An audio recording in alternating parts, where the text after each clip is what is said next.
explain to me exactly how the CCP, the Chinese Communist Party, is the third party in American politics. Just like flesh that out for me a little bit, because I haven't heard that before, but there's definitely truth to it.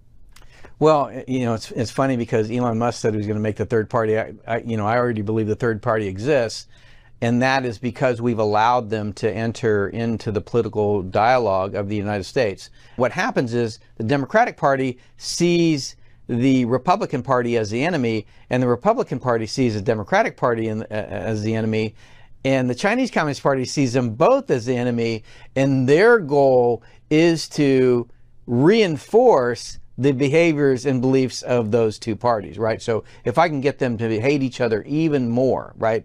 So we're very aware of hyper-partisanship today, but what we're not aware of is the role of the Chinese Communist Party in influencing that, influencing economically, influencing it through their relationships, encouraging, you know, the slanders that each of them have towards each other. And I think if the two parties understood that while they certainly can have disagreements between each other, they are both of American, you know, descent, what happens is the Chinese Communist Party is convincing them that no, they're actually mortal enemies. And what the Chinese Communist Party wants them to do is to fight between themselves to the point of destruction of the United States. That is pure communism. How do I destroy a society? I destroy it from within.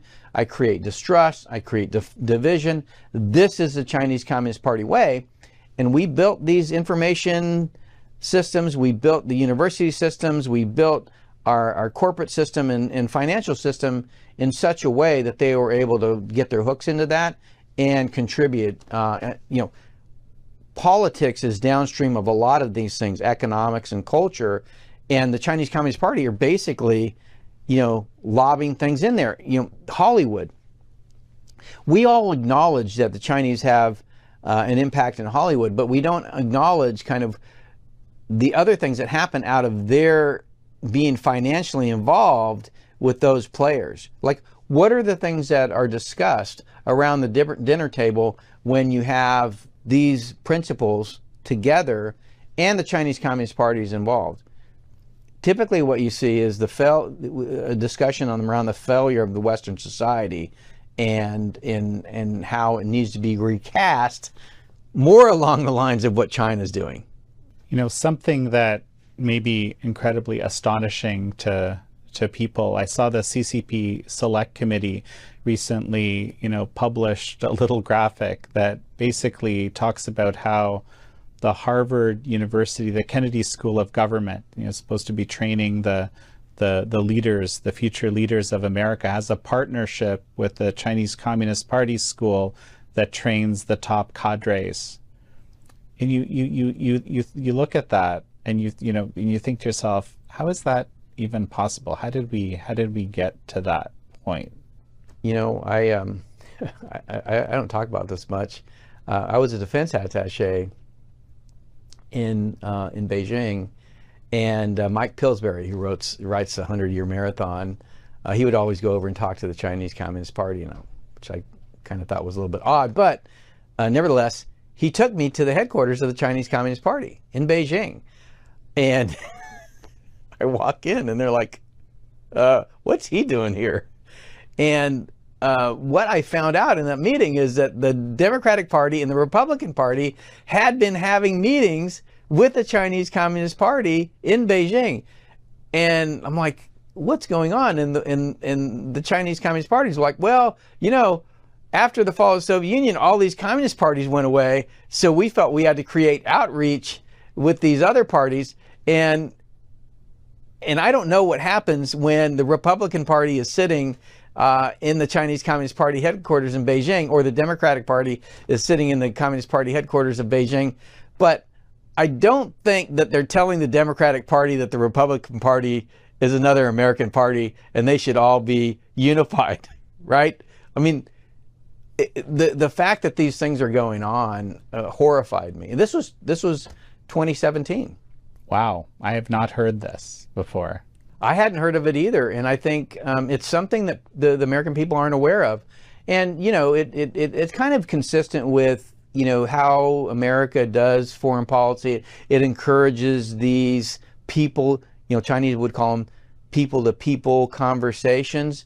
But when you look at it structurally, and particularly, so when you don't understand that something like document number 9 exists, which basically lays out how the Chinese Communist Party believes that the way we think of governing ourselves, our constitutional republic, the freedom of speech, freedom of religion, how we actually believe that, you know, society should be conducted, the Chinese Communist Party sees those as deliberately created for the purpose of destroying the Chinese Communist Party. Like, not that we believe them because we believe them on their own merits. It is, they are part of a strategy for the United States to destroy the Chinese Communist Party. When you start to think that way, and you start to believe that, or start to understand that everything that we believe in terms of principles and values, the Chinese Communist Party actually sees as designed to destroy them, then you start to begin to understand the challenge of us having interactions at a political level, at a person-to-person level. Like, when you say, I believe in freedom of speech, what they're saying, what they are hearing is, you want to destroy my my political system. That is the visceral response that happens because that's the way they've been trained. And it's not the way we think as Americans, and it's very hard for you to come to grips with the fact that the way you think as an American is actually has implications in terms of what a person hears when you say those things. You don't really mean you believe in free speech. You really mean that you want free speech to come to China so that you can destroy China. It's shocking to me that we don't understand this. Like, because I can completely imagine people thinking, hey, I have an opportunity to meet with the top leadership of the Chinese Communist Party. What a great opportunity. You know, maybe I'll be able to influence them, create some good deals for America. Let's assume the best intentions here for a moment. You can imagine all that. But the reason that you're shocked and horrified this is happening is because you know that they have this other agenda. Right. Like, they'll come back to these people come back.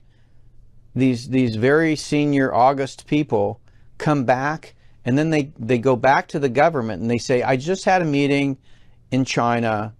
Let me tell you what I learned.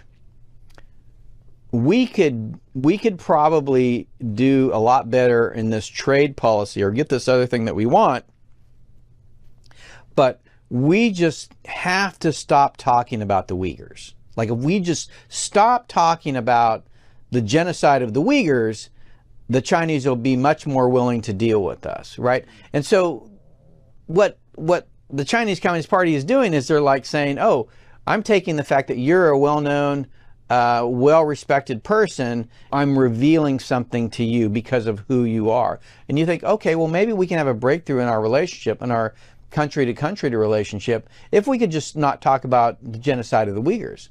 This is a type of thing that happens. And of course, there is no intention on the part of the Chinese Communist Party to give a better trade deal or do anything else that might be beneficial to the interests of the United States. They just want us to stop talking about the genocide of the Uyghurs.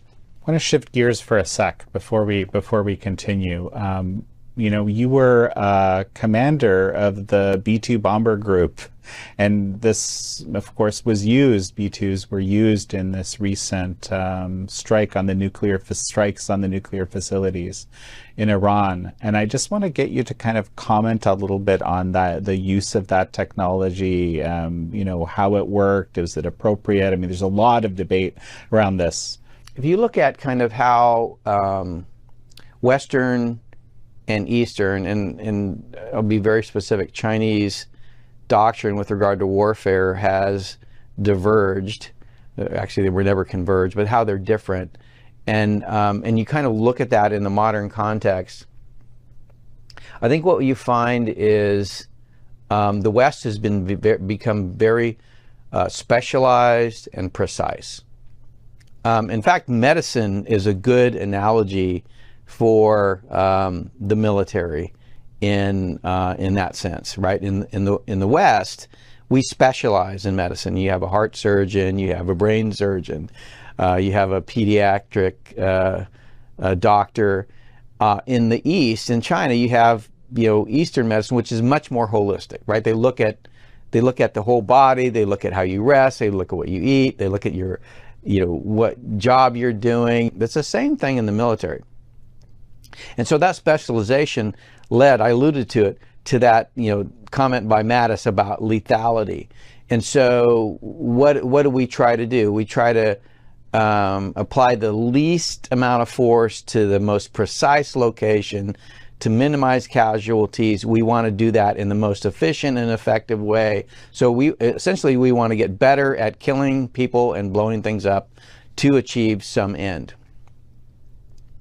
And almost when you look at it from a practitioner's perspective, it becomes more about doing the thing than the thing that you're supposed to, the outcome you're supposed to achieve. That's what's happened throughout my career. That's what I've seen.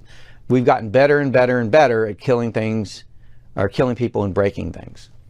Where in China, it's much more about what is the outcome I'm trying to solve, and what is the best tool to use that carries the least amount of risk. And I think that's the strike in Iran, like the strike on General Soleimani, is, I think, the right amount of force for the right outcome, where there was actually strategic thought put into doing the strike, right? What is the problem that we have? The problem we have is these centrifuges that are in Iran that are, can allow the Iranians to create weapons-grade material. Once you have weapons-grade material, creating a bomb is pretty simple. That industrial capability to it's not refining, right? It's basically sifting out the elements out of literally mountains of ore to get to the pieces that create, the ability to have weapons grade material. That industrial process needed to go away, and we had created within the military the ability to take it away. And so, if you look at Iran, were they ever voluntarily going to give it away? Did the North Koreans voluntarily give it away? No. The Libyans voluntarily gave it away, and look what happened to them. So I think if you look at it kind of logically, the Iranians were never going to give that up, and we had the tool to take it out. And so I think the bottom line is, it was a good use of things that we had become very good at to do something that absolutely had to be done. So I think in that sense, it was expertly executed. I never doubted that it would be, but more importantly, and I think this is the part that and one of the reasons I've become disillusioned with the military in the United States is because in this case it actually had the intended effect. Of course, everybody's going to debate whether or not it actually destroyed those centrifuges. I think we have a good idea that the weapons acted as they were, or they operated as we expected. The mission went off perfectly, and so I think that's all the goodness of the military, combined with using it for a right purpose. I think where it goes astray is where we take a step back and we don't actually think, what am I going to achieve with this action, and is that the right tool to achieve it?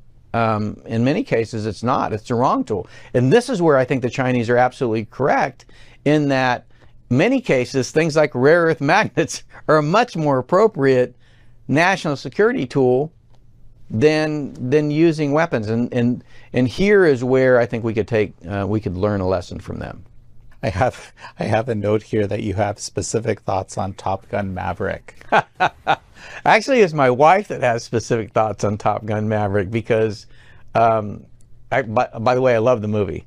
I thought the second movie was even better than the first. So credit to Tom Cruise and actually telling a good story. I mean, I think his movies, he always ends up doing a good job at that. And that's takes good focus. But we walk out of the movie, and It's a very exciting movie. And my wife goes, why did they just use a P2? What's the answer to that?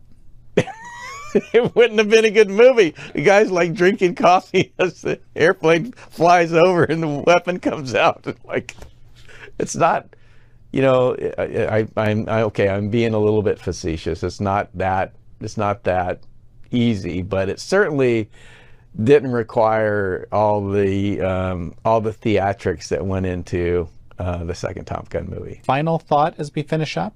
You know, I remember when I started my career as a military pilot, and I would have these debates with the other pilots, and I always wanted to understand why we were doing the things that we did. What was the ultimate goal that we were trying to achieve if we did a mission? And I remember my fellow pilots saying, all you need to worry about is from IP or initial point to target. Like, just pay attention to that. Don't worry about the other stuff. And I'm like, I could never bring myself to do that. The other thing I thought at the time was, okay, well, at what point do you start thinking about the other things? Like, is it all of a sudden you get to be a 4-star and you're like, okay, now I better consider everything else that's going on around me. And so I think that is a lesson for all of us, that we have to question everything that happens in our lives, economically, politically, informationally, technologically. How do we preserve what our founding fathers fought so hard to create?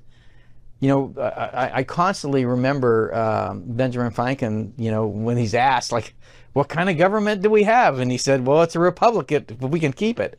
If you can keep it, if we can keep it. And I think that's something that, you know, I hope that I've instilled in the people that I've talked to. And I think it's something, it's an admonition for all of us, that how are we going to preserve that? And there are so many things, quite frankly, that contribute to the erosion of that. And there's not enough people thinking about how we prevent that, either from the Chinese Communist Party or ourselves. Well, Robert Spalding, it's such a pleasure to have had you on. Thank you. Thank you all for joining General Robert Spalding and me on this episode of American Thought Leaders. I'm your host, Jan Jekielek.